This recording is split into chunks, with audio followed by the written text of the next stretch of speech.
Well, for more on the state of the Chinese economy, let's bring in Dan McClory. He's live from California. He leads the China practice at Burnham Securities. Thanks for joining us.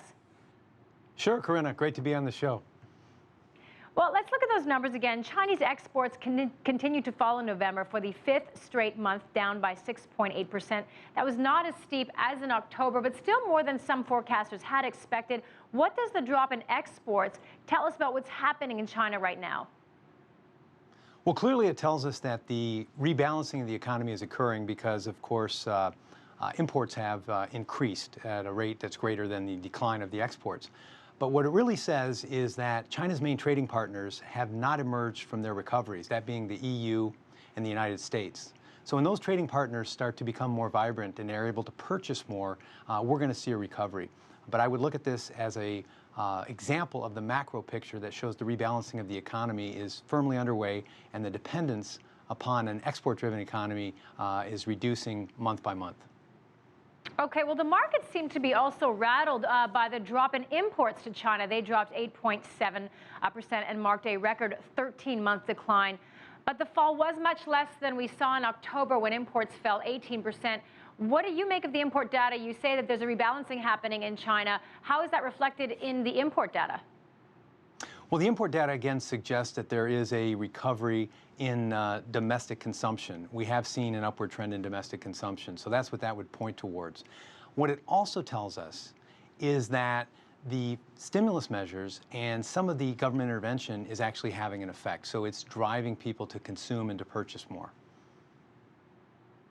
But I'm just a little confused. If the import numbers are falling in China, but domestic consumption is sort of on the rebound there, what are they buying? Are they buying mainly goods produced in China? Is that why we shouldn't be too concerned about the numbers of the import numbers?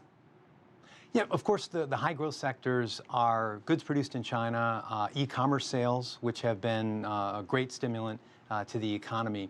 And to some extent, those import numbers were corrected by late last year. There was a sharp decline in commodity prices, and some of those commodity prices recovered in time for this data to come out. But it's primarily on the consumption side, people buying more of things that are consumed in China.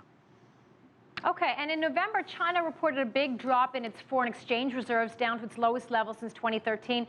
This suggests that capital outflows have been picking up. What is the cause of that? Well, as everybody knows, the U.S. Fed has made it pretty clear that interest rates are going to increase in a couple of weeks at the mid-December meeting.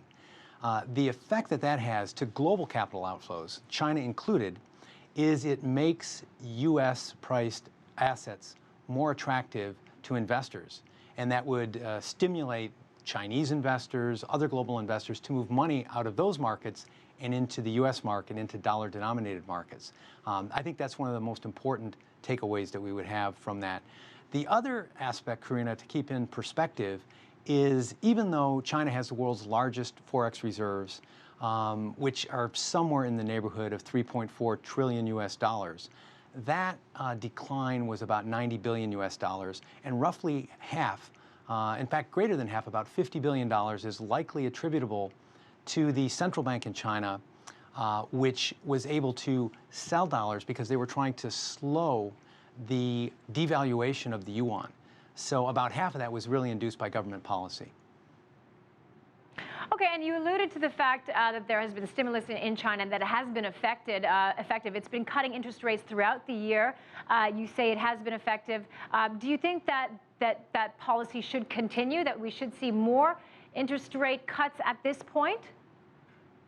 Well, I think monetary easing alone isn't going to be the sole reason for addressing this or correcting the situation. I think Tim from Shanghai made a very interesting point, and that was the dichotomy between privately owned enterprises and state-owned enterprises.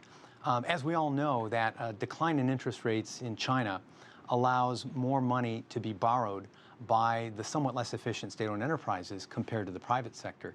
And the trade data that we saw, the foreign trade data, showed that private enterprises were down just less than 2%, where state-owned enterprises were down almost 13%.